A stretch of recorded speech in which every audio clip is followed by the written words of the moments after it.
Buon pomeriggio dagli studi di Teleuropa Network, ben ritrovati a una nuova settimana di Qui Mercato, una settimana calda, caldissima non solo dal punto di vista del clima. Attilio, buon pomeriggio a te, ma anche dal punto di vista del calciomercato, perché comincia ad essere in fibrillazione questa fase del mercato. Assolutamente, un buon pomeriggio a te Anna, un buonasera anche a chi ci seguirà in replica. Un weekend che in realtà un po' in controtendenza, ha detto tanto in termini di calciomercato per le calabresi e non solo, un inizio di settimana davvero scoppiettante che tra poco sviscereremo in compagnia dei nostri ospiti. Allora andiamo a presentare l'ospite di oggi, è tornato in nostra compagnia l'avvocato Antonella Aprile. Buon pomeriggio avvocato, e con lei vorrei iniziare proprio con come ci eravamo lasciati. No, però io direi via i formalismi, può darti del tu avvocato. Sì. Antonella, allora ti do del tu. Come ci eravamo lasciati con l'appuntamento importante di quest'asta benefica che c'è stato nei giorni scorsi a Cosenza, com'è andata? Raccontaci un po' il ricavato, insomma, dove si è arrivati e soprattutto quest'asta che proseguirà. Sì, è stato un bellissimo evento, molto partecipato, abbiamo superato i 3.000 euro, anzi quasi 4.000 euro di incasso appunto dai beni che sono stati messi all'incanto, quindi una grandissima soddisfazione da parte nostra, dell'Associazione Cosenza nel Cuore e anche dagli amici dell'Avis. Questa sinergia continuerà, ho già detto più volte, pensiamo di prolungare quest'asta anche online, visto che stiamo ricevendo diversi cimeli, quindi vogliamo continuare appunto a incrementare questo fondo per l'acquisto dell'autoemoteca anche attraverso aste online, in maniera tale da allargare il palcoscenico. Quindi una bella iniziativa, quando c'è da fare solidarietà, beneficenza, anzi un evento benefico, sicuramente noi come Cosenza nel Cuore ci siamo sempre, ma a Cosenza ci sono tante associazioni che fanno volontariato, che fanno attività benefica, quindi è importante. È importante, ho visto pure alcune fotografie che riguardavano un bellissimo dono che vi è stato fatto da Kevin Marulla, proprio le scarpette di Gigi, forse le ultime indossate dal indimenticato calciatore rosso. Sì, c'erano due cimeli importanti. Non me ne vogliono gli altri, ma ovviamente potete capire certo. Perché le scarpe di Gigi utilizzate nell'ultima stagione di calcio che ha fatto a Castrovillari, e poi quindi ringrazio Kevin e la famiglia Marulla, e poi le scarpe di Donato Bergamini donate dalla sorella Donata, che sì, comunque era lì presente. Una donna straordinaria che si fa tantissimi chilometri, se l'è fatta in questi lunghi 30 anni dal suo paese fino a Cosenza, quindi Cosenza gli sta vicino, sì. Ce lo dimostriamo sempre quando scende, quindi lei lo sa, e anche questo evento è servito per questo. Per questo, sì, Attilio, perché Cosenza è stata sempre vicina alla famiglia Bergamini, insomma, che in questi anni ha sempre chiesto la verità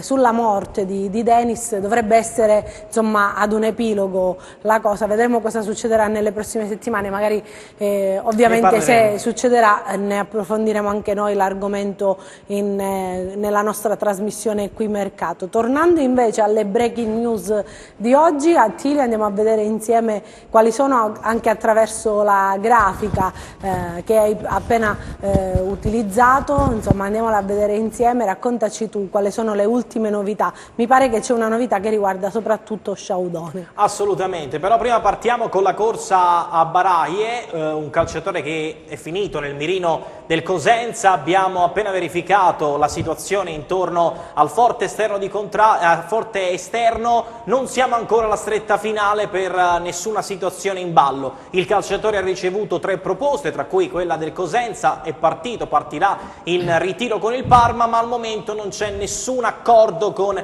nessuna formazione, ma le pretendenti certamente non mancano, tra cui ribadiamo il Cosenza. Le offerte verranno valutate con la massima calma. Proseguendo con il Crotone, solamente una formalità per arrivare a Curado, che sarà un difensore ancora in organico nella prossima stagione per Giovanni Stroppa. Manca solamente il crisma dell'ufficialità. Ieri in esclusiva abbiamo lanciato dalle colonne di tuttob.com e da Calciomercato Report la nuova idea per la difesa del Crotone, che riguarda Mark Jansen, difensore classe 1994, attualmente svincolato, ex RKC Valvek, un nome che piace anche ad altre formazioni di Serie B, ma che il Crotone sta valutando con diversa attenzione. Proseguendo invece con il Catanzaro, quasi fatta anche per l'arrivo di Borra per la porta, in arrivo anche Voltolini per completare il pacchetto di portieri. Catanzaro assolutamente scatenato, nella seconda parte ne parleremo. In arrivo ormai manca solamente il crisma dell'ufficialità,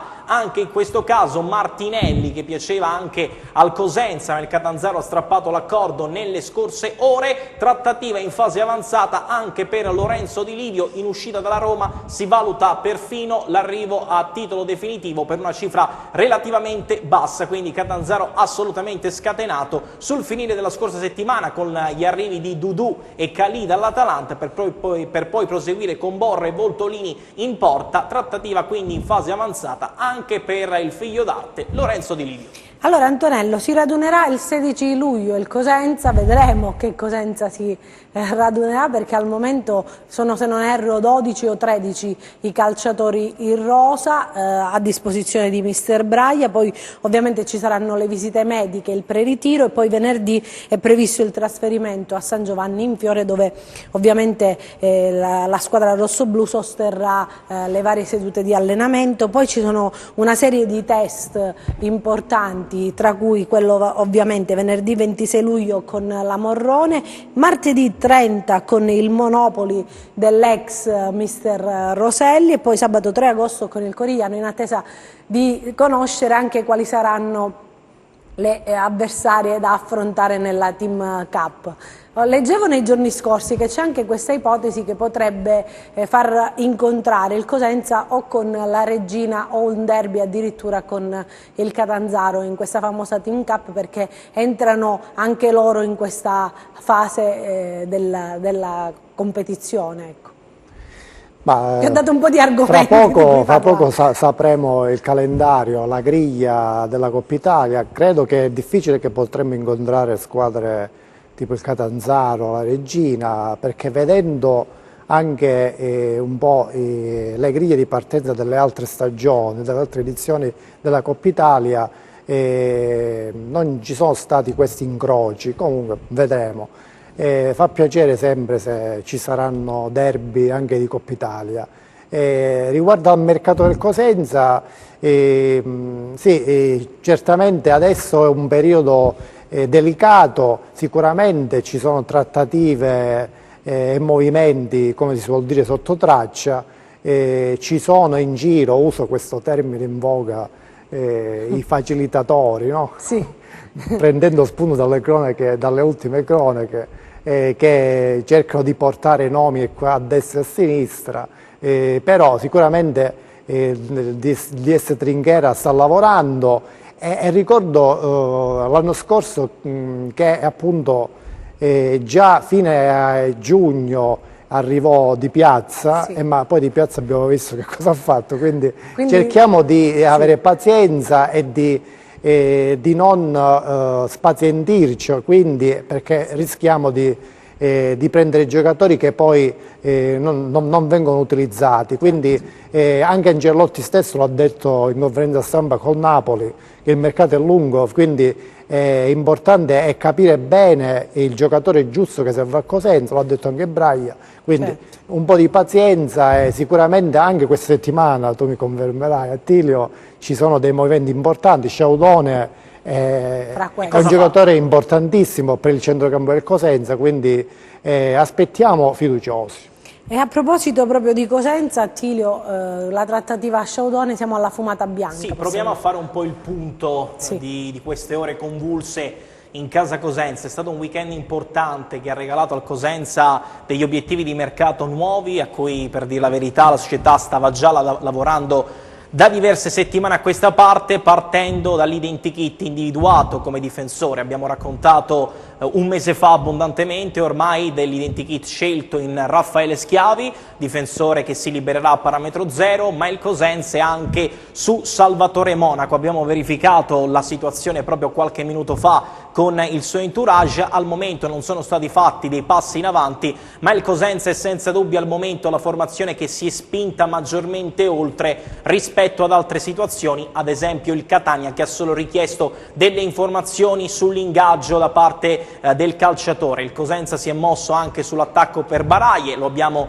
raccontato prima. Per Sciaudone ormai è cosa fatta, fumata bianca ad un passo, svolta davvero vicinissima, con la volontà del calciatore ormai acclarata di poter tornare a recitare un ruolo da grande protagonista alla corte di Piero Braga anche nella prossima stagione. Ma è un Cosenza che si sta muovendo anche su diversi ruoli, parallelamente anche alle uscite. Per Mungo fa sul serio anche il Teramo, che gli ha proposto un contratto triennale a cifre davvero importanti, quindi uno che potrebbe lasciare il Cosenza a stretto giro di posta potrebbe essere proprio il centrocampista tascabile. E poi occhio sempre alla posizione di Litteri, che ha diverse pretendenti anche in Serie B. Un mercato del Cosenza che sta finalmente entrando nel vivo, sempre attendendo ovviamente le conferme di Palmiero al Lumicino. Ci risulta che sia davvero molto vicino al Pescara, il Pescara che ha messo la freccia ed ha trovato un accordo di massima con il Napoli. Dermaco ha firmato ufficialmente con il Parma, il Cosenza spera di avere qualche chance di poterlo riavere, ma al momento non ci sono stati anche qui passi in avanti e contatti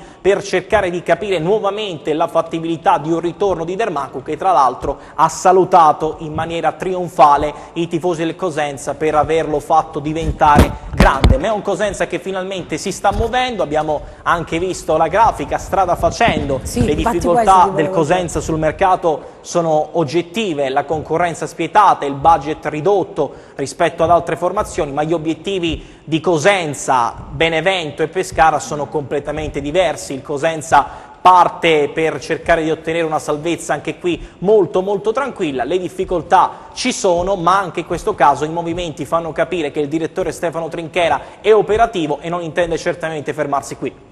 E proprio per questo volevo parlare di Dermaco, che è stato ufficializzato domenica nel primo pomeriggio. Questo saluto che è stato fatto via social a tutti i tifosi. Ha detto Dermaco: sono cresciuto anche grazie alla squadra del Cosenza. Antonello, è un Cosenza che è un trampolino di lancio per tutti questi calciatori, lo abbiamo detto anche diverse volte nella nostra trasmissione. Guarda caso Dermaco, lo stesso Tutino, insomma tanti giocatori sono passati in casa rossoblu e adesso stanno trovando la loro strada verso anche lidi più competitivi. Sì, ricordo un po' il Cosenza la seconda volta del Cosenza in Serie B degli anni 90, periodo in cui lanciavamo tantissimi giocatori sconosciuti. Probabilmente si spera anche di un ritorno economico di tutte queste valorizzazioni che il Cosenza è riuscito a fare negli ultimi anni.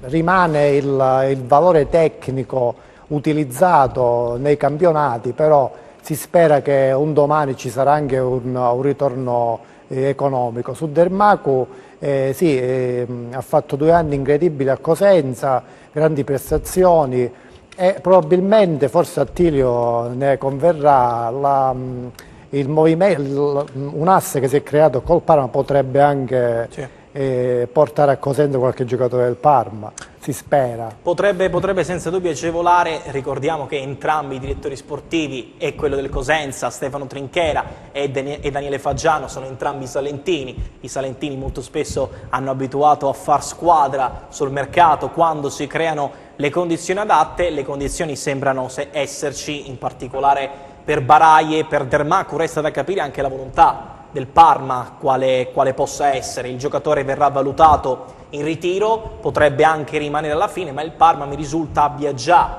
pretendenti in grado di poter comprare e già monetizzare da subito nell'eventuale cessione. Al momento però da escludere Dider Macum. È un Cosenza che sta lavorando anche ad altre permanenze, vedi quella di Jaime Baez, anche qui si aprono spiragli sempre più importanti, è arrivato il rinnovo di contratto finalmente anche per quanto concerne Saracco fino al 2021, inizialmente sembrava esserci una fumata bianca, però poi tramutata in una fumata nera. Adesso finalmente è stato raggiunto anche qui un'intesa tra Saracco, i contratti già fatti di De Bruccini, la permanenza eventuale di Baez, quella di Trovato, l'obiettivo Baragli e Monaco che piace tantissimo per la difesa, lo stesso Raffaele Schiavi. In attacco si cerca una prima punta, abbiamo raccontato dell'idea Mazzeo, idea al momento poco praticabile. Nel weekend è arrivato c'è stato un contatto tra Mazzeo, il suo entourage, perché gli è pervenuta una proposta biennale da parte del Livorno, ma è un Cosenza che, ribadiamo, nonostante le difficoltà, si sta muovendo sempre di più con obiettivi chiari in testa, per dire la verità. Il Cosenza sa cosa fare,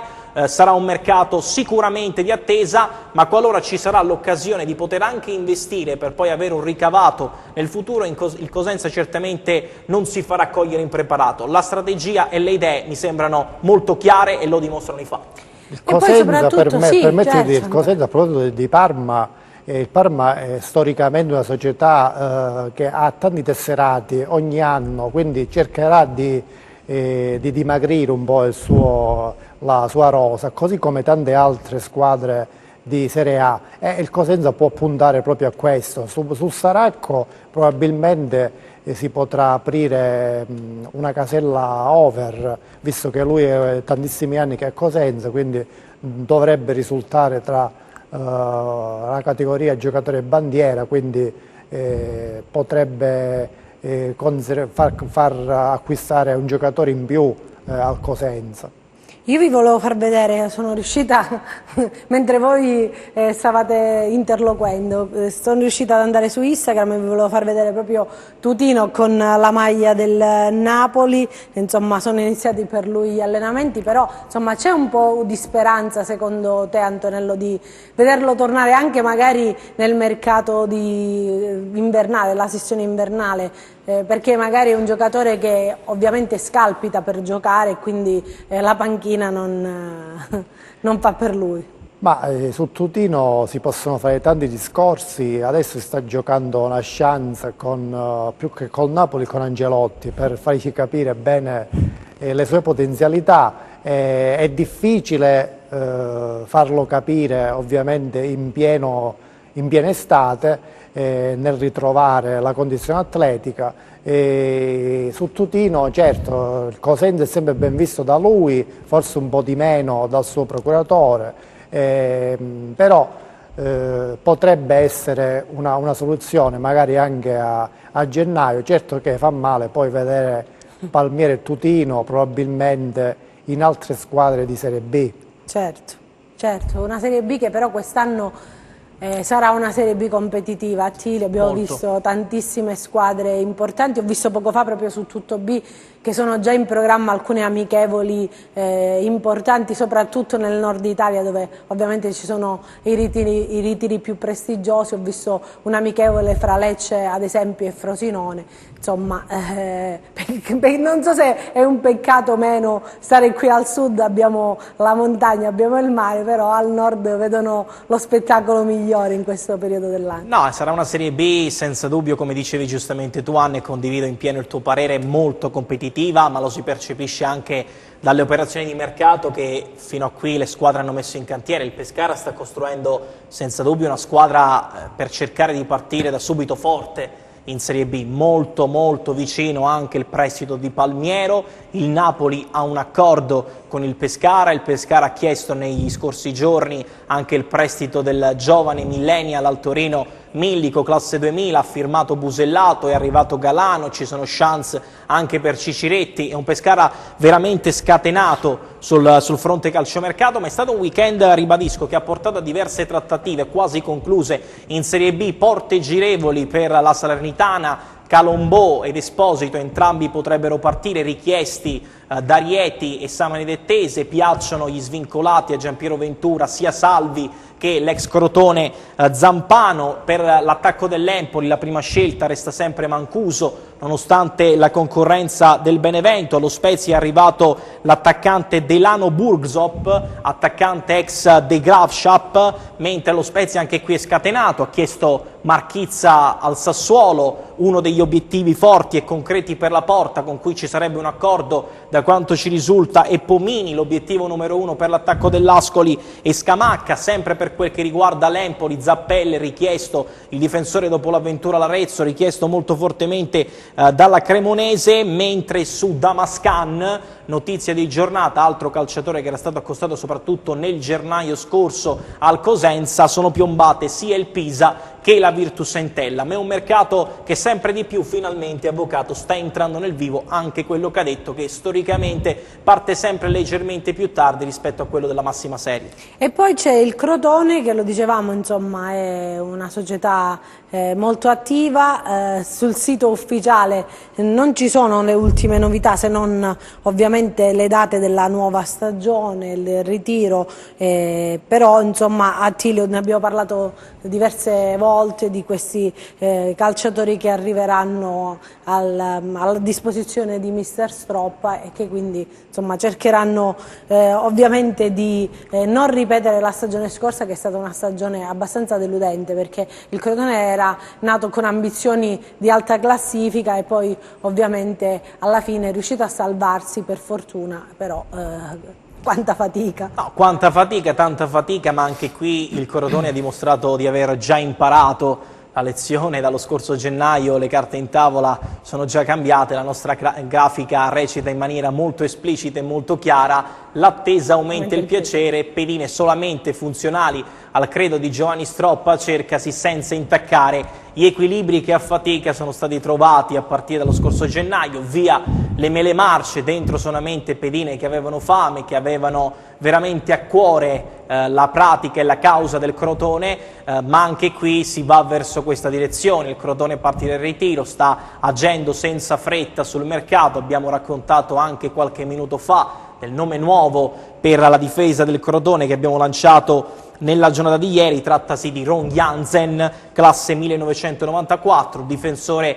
di piede sinistro che potrebbe occupare anche il ruolo di centrale nella difesa 3, ormai nel vero e proprio modulo di battaglia di Giovanni Stroppa, ex RKC Valveig, al momento svincolato, operazione a cui il Crotone sta lavorando in maniera molto forte e ci sta pensando, e da qui alle prossime settimane potremmo arrivare addirittura a una svolta. Allora, ci siamo dilungati troppo, io devo chiederti fra poco qualcosa sul Crotone, lasciamo i nostri telespettatori ad una breve pausa pubblicitaria e torniamo tra pochissimo.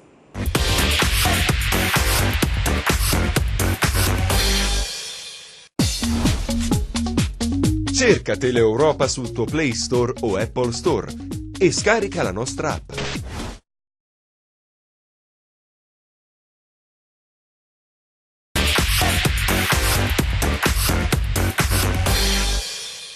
In questo periodo sei preso di mira da un po' di persone su Facebook, stiamo commentando questo, che ti fanno 2000 domande, è una cosa che fa piacere. È giusto, fa piacere, e ringraziamo sempre per l'affetto con cui ci seguono i nostri telespettatori da casa. Per Sciaudone proviamo a dare qualche dettaglio in più. Sì.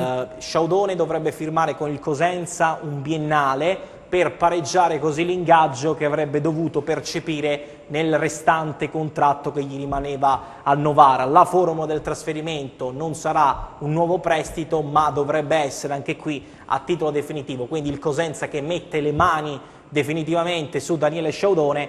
Ribadiamo il concetto, è un Cosenza che ha monopolizzato il weekend di calciomercato in quel di Milano, con calma, però finalmente si è mosso anche, direi, abbastanza saggiamente. Diverse trattative sono state messe a punto. Ciò non vuol dire che ad esempio Schiavi, Monaco, Baraie saranno certamente dei calciatori del Cosenza. Sono dei calciatori ambiti da altre formazioni, da altre squadre, ma il Cosenza ci sta provando, così come tante altre squadre. Senza dubbio c'è concorrenza, ma il Cosenza rispetto ad altre soluzioni, mi viene in mente anche su Baraie, c'era la Salernitana, ma il Cosenza rispetto alla Salernitana può garantire a Baraie anche qui un maggiore minutaggio rispetto ad altre soluzioni in cantiere.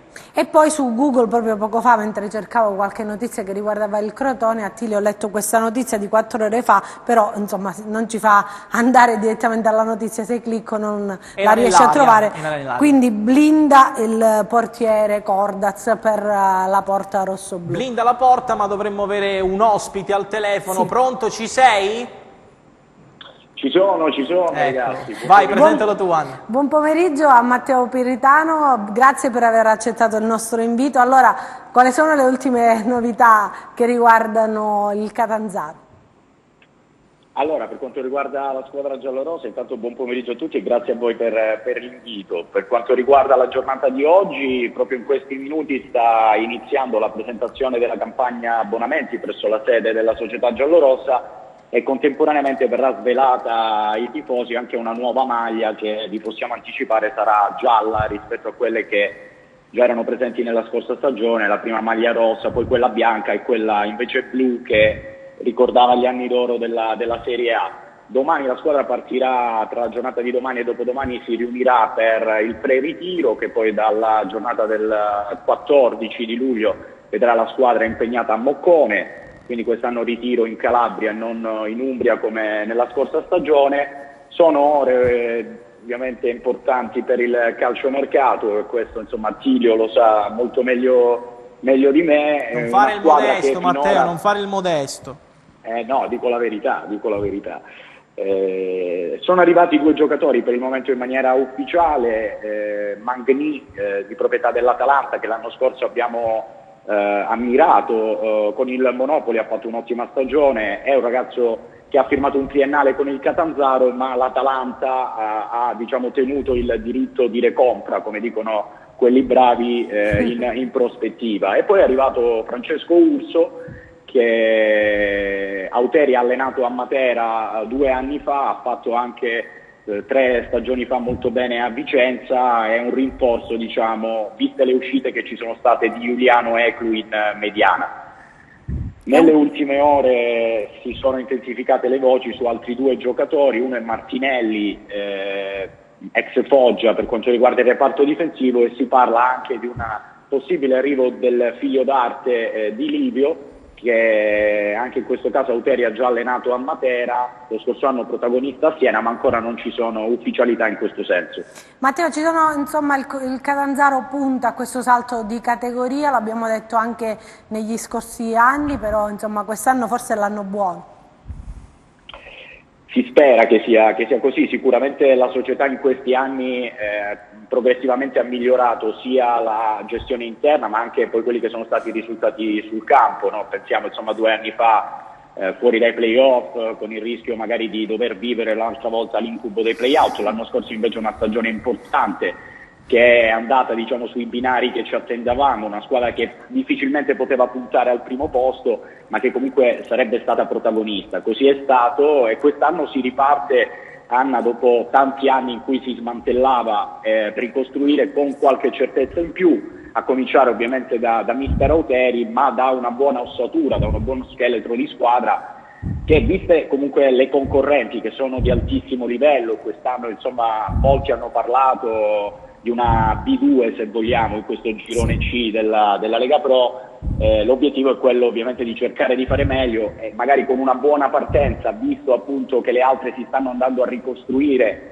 e a riorganizzare quasi da zero, dalla panchina poi alle scelte dei giocatori, si spera che ecco, magari una buona partenza possa magari aiutare la squadra a prendere qualche margine sulle altre. Poi la storia, come sapete meglio di me, dice che il Catanzaro se non vince i campionati difficilmente con i playoff ottiene il cambio di categoria, quindi vedremo che cosa accadrà, però sarà molto bella, c'è un Bari che sta lavorando in maniera impressionante, mai si era vista probabilmente una rosa che stanno allestendo di questo livello per la Serie C, però ci sono tutti i presupposti per fare bene e l'ottimismo come sempre inizio stagione è necessario.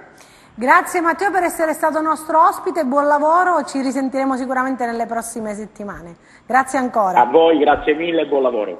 Attilio, io nei giorni scorsi ho visto anche tante notizie di calcio mercato di Serie C che riguardano la Vibonese, c'è proprio il sito della Vibonese su Facebook, insomma l'arrivo di Francesco Napolitano, no, una Vibonese che sta cercando di allestire la squadra ma ancora manca l'allenatore. Tu dicevi però ieri entro questa settimana verrà scelto. Attualmente Antonino Asta leggermente in vantaggio su Giacomo Modica che segue a ruota, un profilo che vi abbiamo raccontato essere sempre nei pensieri della lista della Vibonese. 2 operazioni ufficiali, Bernardotto e Napolitano, ha rinnovato il contratto in giornata anche lo stesso Rezzi, mentre è arrivato anche la fumata bianca per un altro giovane talento classe 98, la Vibonese ha preso Alessandro Prezzabile dal Marsala, giovedì firmerà il contratto che lo legherà alla società del presidente Caffo, classe 1998, invece chi è scatenato come sempre e sta mettendo a punto una difesa niente male da regalare a Mimmo Toscano è la Regina che vuole portare fino in fondo le trattative per 3 difensori, Blondet che si è liberato a parametro 0 dalla Casertana, Bertoncini in uscita dal Piacenza e Bergamelli, classe 87, che la Ternana avrebbe voluto confermare, ma la volontà del calciatore sarebbe realmente molto chiara, quella di tornare a vestire la maglia dell'ambiziosa società del presidente Gallo. Anche in Serie C le calabresi si muovono, tra l'altro possibile nuovo innesto dirigenziale anche per il Rende, che da quanto ci risulta sarebbe in trattativa con l'ex responsabile dell'area scouting della Vigor Lamezia, Chicco Maglia, che potrebbe ripartire quindi dall'area tecnica del Rende Vibonese. Abbiamo raccontato del Catanzaro, chiusura definitiva con Martinelli che si è liberato a parametro 0 dal Foggia, trattative in atto per Di Livio, si ragiona addirittura per un trasferimento a titolo definitivo, un Catanzaro impegnato anche nel costruire il reparto difensivo, per la porta arriva Voltolini, arriva Borra, per poi alla fine andarsi a concentrare sul tanto agognato centravanti. Si sono fatti tanti nomi, teniamo sempre buoni quelli di Eusepi e Marotta, che sarebbe stata la prima richiesta di Gaetano Oteri alla società. Il mercato delle calabresi in questa settimana più che mai si è acceso improvvisamente, era nell'aria, ma cerchiamo ovviamente di raccontarlo nella migliore maniera possibile. Io farei un piccolo passo indietro perché c'è stata una notizia che ho letto già ieri, insomma nel corso della giornata, che riguarda un ex Cosenza, questi ex Cosenza che Antonello trovano casa. Abbiamo visto Mimmo Toscano che si è accasato alla Regina e c'è anche Mangiarano che dovrebbe essere il direttore generale del Trapani. Insomma, dopo la parentesi rossonera insieme a Massimiliano Mirabelli, lui ha trovato ufficiale. Ufficiale, Giuseppe sì. Mangiarano sarà il nuovo direttore generale del Trapani, in bocca al lupo al direttore Mangiarano, certo. E tra l'altro potrebbe esserci in panchina anche un ex allenatore del Crotone, un ex allenatore della Regina. La prima scelta, trattasi di Massimo Drago, anche se al momento, da quanto ci risulta, non c'è ancora concretezza in questa pista. Si valuta anche il profilo di Davis Mangia, ma è corso a 2 per la panchina del Trapani. Quindi insomma tanti dirigenti, calciatori che hanno, tra virgolette, utilizzato Cosenza come trampolino di lancio. Sì, fa piacere, se non sbaglio alla Regina c'è anche Bandiera come segretario sportivo, sì. diciamo. Da un paio di anni c'è lui. Fa piacere, Mangiarano lo conosciamo, è esperto, quindi si merita un posto in Serie B, ha avuto questa esperienza in Serie A, però sicuramente ha grandi doti manageriali, conosce le regole, quindi sicuramente farà bene. Facciamo un piccolo passo indietro, Attilio, vediamo una clip che ci è sfuggita nel corso della prima parte, che riguarda proprio un calciatore che commenteremo subito dopo.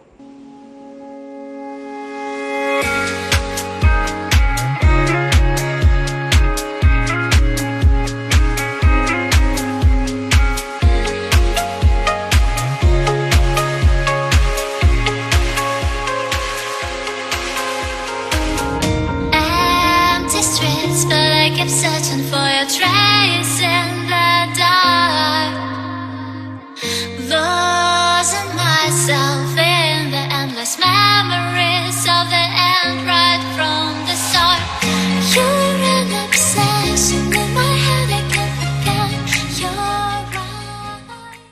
Allora, questo era Kisley, Attilio, un giocatore che stavamo commentando mentre vedevamo le immagini, piace al Cosenza ma piace anche ad altre squadre di Serie B. Sì, anche al Crotone, è un profilo apprezzato dalla squadra mercato dei Pitagorici, calciatore molto rapido, tecnico, lo ricordiamo anche per lo spezzone di partita in cui spaccò in due la difesa del Cosenza, probabilmente da allora il Cosenza ha seguito anche con maggiore interesse questo profilo, in prestito nell'ultima stagione a Perugia, anche se però è di proprietà del Bologna, è un obiettivo maggiormente richiesto dal Cosenza, ma è un profilo anche apprezzato dal Crotone in un possibile derby calabrese a tinte cadette per cercare di raggiungere il classe 98. Il classe 98. Vediamo adesso un'altra clip che non riguarda un calciatore di Serie B, ma questo è un giocatore molto ambito in Serie A. Andiamola a vedere insieme.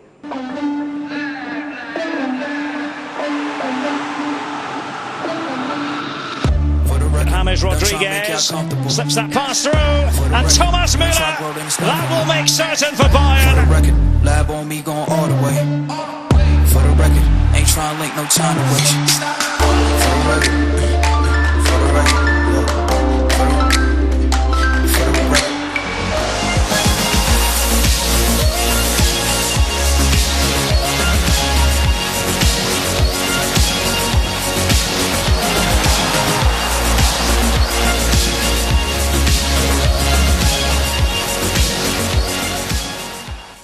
Bellissima clip, Attilio, facciamo i complimenti. No, facciamo i complimenti in diretta al nostro Carmine Vallone che ci supporta anche nella parte della grafica, anche un grande saluto a lui se ci sta seguendo da casa. James Rodriguez, altri livelli completamente, altre cifre, giunto lì, ieri è volato a Madrid per cercare di chiudere definitivamente questo acquisto e regalarlo finalmente a Carlo Ancelotti. Il Napoli offre sempre un prestito oneroso con un riscatto per una cifra complessiva da 45 milioni di euro. Il calciatore ha già detto sì al Napoli, vuole assolutamente raggiungere il suo vecchio allenatore alla corte dei partenopei. Anche qui una trattativa prossima alla chiusura, nonostante qualche inserimento che al Napoli non fa paura dell'Atletico Madrid. De Ligt, Juventus, c'è sempre ottimismo, si è speso anche Mino Raiola qualora ce ne fosse bisogno al The Telegraph, annunciando l'accordo tra la Juventus e De Ligt per un quinquennale da 12 milioni di euro netti a stagione. Si è sbloccata un'altra telenovela di calciomercato che ha appassionato in questo caso tutti i tifosi dell'Inter, riguardante Nicolo Barella. Alla fine l'Inter ha deciso di accontentare il Cagliari, come abbiamo raccontato il calciatore voleva solamente l'Inter, sarà accontentato, raggiunto un'intesa di massima anche per quanto concerne la valutazione del calciatore, che il Cagliari ne faceva 45 milioni di euro, da riscontrare solamente la formula effettiva di questo affare, poi Nicolo Barella diventerà un calciatore dell'Inter. E poi c'è questa prima pagina oggi del Corriere dello Sport che parla di Icardi, di questo volo del presidente Agnelli a Ibiza. Insomma, il presidente Agnelli è quello che va a concludere le trattative. Ma abbiamo l'ospite giusto per approfondire questa questione. Vediamo cosa ci dice. Buon pomeriggio, dovremmo avere in collegamento telefonico Mirko Di Natale. Buon pomeriggio a te. Ciao, buon pomeriggio a voi. E grazie per aver accettato il nostro invito. Allora, sul fronte Juve, com'è questa situazione che riguarda Icardi? È vero che il Presidente è volato a Ibiza per chiudere la trattativa con lui, e se è possibile uno scambio con Dybala? Ma onestamente non abbiamo trovato verifiche e non abbiamo trovato soprattutto conferme per quanto riguarda il viaggio del Presidente Agnelli che ha svolto ad Ibiza. Mi sento un po' un ritorno di voce. Sì, facciamo subito utilizzare i tecnici, insomma, adesso aggiusteranno questo ritorno che hai di voce. Ecco. Sì, dicevo... ecco. Ok, no, perfetto. Dicevo comunque non abbiamo avuto riscontri sul viaggio del presidente Agnelli di Ibiza che fosse indirizzato proprio per concludere l'affare Icardi. Sappiamo che la Juventus, soprattutto nella persona di Fabio Paratici, che è il direttore generale, piace Icardi e vorrebbe, se ne avesse la possibilità, prenderlo anche oggi stesso. Però soprattutto c'è uno scoglio importante che si chiama Inter e soprattutto vorrebbe vendere il calciatore ad un'altra squadra non alla Juventus, e soprattutto l'Inter è interessata a Paulo Dybala, però la Juventus è molto fredda sul calciatore e sappiamo benissimo che potrebbe essere una trattativa, se dovesse essere tale, che si protrarrà anche per me durante tutto il mese di agosto. La Juventus non ha fretta in tal senso. Su come immagini la Juventus di Maurizio Sarri? Sarà una Juventus con il 4-3-3, con Douglas Costa sempre al centro dell'attacco, oppure magari ti aspetti un Dybala a fare da frangifrutti ad ispirare un'eventuale coppia, chissà, composta da Cristiano Ronaldo ed Icardi? Secondo me inizialmente Sarri proverà il 4-3-1-2, che è il modulo a lui più fedele, quello che ha utilizzato di più, lo voleva utilizzare anche a Napoli se ben ricordate, ma non riuscì a causa proprio della mancanza di un trequartista. E sensazione a parte, il trequartista potrebbe farlo anche Aaron Ramsey in questo momento. Io Paulo Dybala potrei vederlo come falso 9, anche se logicamente nel caso in cui dovesse arrivare Icardi è logico che Paulo Dybala potrebbe fare il trequartista. Io ne parlai tanto tempo fa con Fabrizio Miccoli, suo ex compagno di squadra al Palermo. Lui mi disse che Paulo Dybala ha più caratteristiche da seconda punta che da trequartista, infatti la Juventus fece benissimo il primo anno dove giocò in appoggio a Mario Mandzukic, se ricorderete. Il 4-3-3 è una variante secondo me che potrebbe essere utile anche in corso d'opera, no? Sappiamo bene quanto Douglas Costa, che vuole ritagliarsi uno spazio, sia devastante in corso d'opera, quindi staremo un po' a vedere quale sarà il modulo provato da Mister Sarri.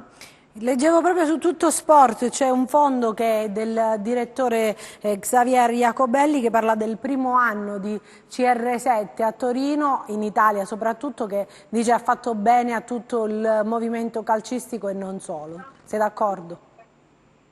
Sì, sono d'accordo, ovviamente in termini realizzativi le aspettative erano decisamente più alte, ma secondo me non ha deluso, anzi ha rilanciato quella che è l'immagine, quella che è anche la competizione stessa tra gli stessi calciatori e le stesse società. Ovviamente ha attirato tantissimi fans dal mondo che hanno iniziato a seguire di più ancora la Serie A e soprattutto a seguire le gesta di un calciatore che sui suoi social credo abbia la somma di quasi tutti i giocatori della Serie A, no? Non so quanti milioni di follower ha ed è seguito dappertutto, quindi penso di sì, penso che soprattutto abbia portato un effetto benefico anche quest'anno, perché soprattutto stiamo leggendo nomi di gran taglio, ad esempio come può essere Romelu Lukaku per l'Inter, come la stessa Juventus che è riuscita a fermare Ramsey e Rabiot.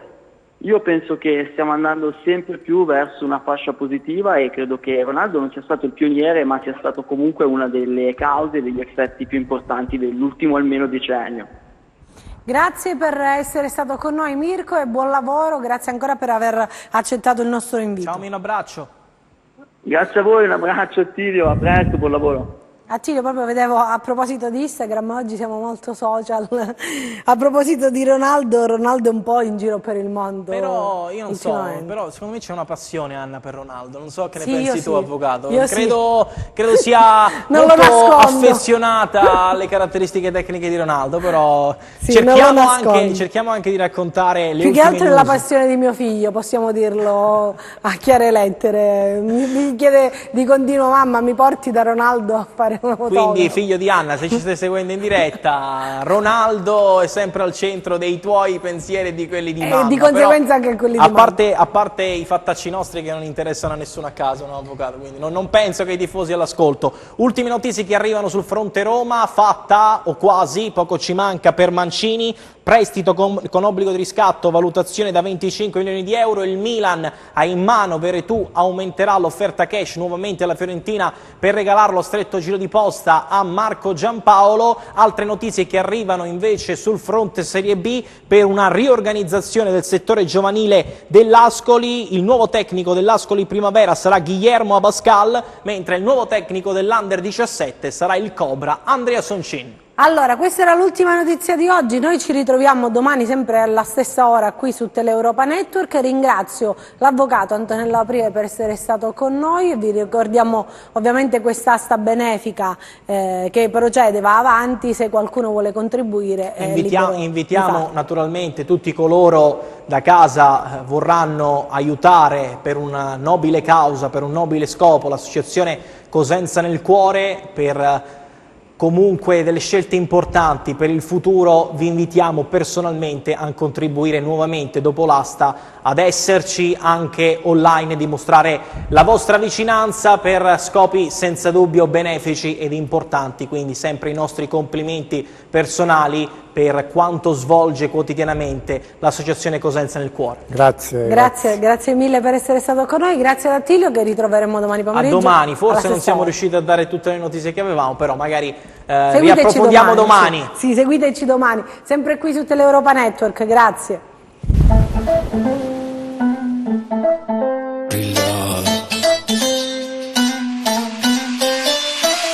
Volevo credere a qualcosa, forse un po' di più, di frasi a metà non ne posso più.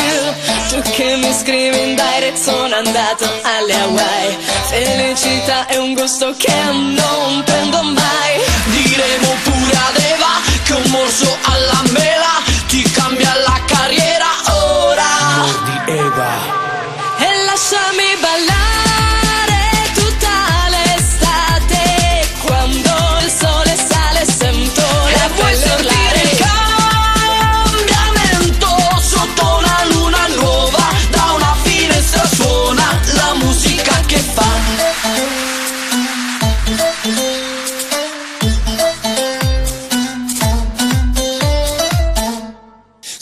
dentro di me c'è un vento che porterà via. Dite ad Adamo che senza peccato chiudi la busta Maria. Scappo da questo motel, questa casa non è più la mia. Ho imparato con occhi diversi che sotto la pelle restiamo noi stessi. Che l'estate ad un passo da me, che l'estate non fa per te. Che l'estate ad un passo da chi sa sognare come me. E lasciami ballare tutta l'estate, quando il sole sale sento la pelle urlare. Il cambiamento sotto una luna nuova, da una finestra suona la musica che fa.